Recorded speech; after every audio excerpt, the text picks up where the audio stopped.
So today we're going to fix the bottom of this French door. See, so right here we got some damage in here really bad. Bunch of damage down here really bad. So what we're going to do, we're going to make a cut right up here, across here, and we're going to put this new piece of wood in that I had milled.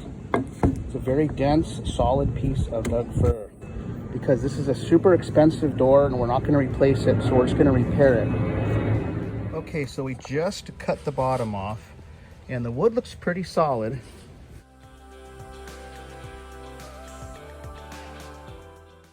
We're going to put our new piece of wood in now. We're going to clamp it and strap it and use lots of glue. Okay, so I just applied some glue up here. I'm going to go ahead and clamp it in and put the strap on it.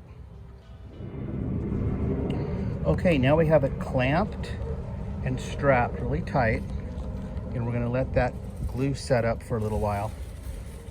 And I'm going to go ahead and put some little nails in it and stuff. I'm going to toenail it at angles.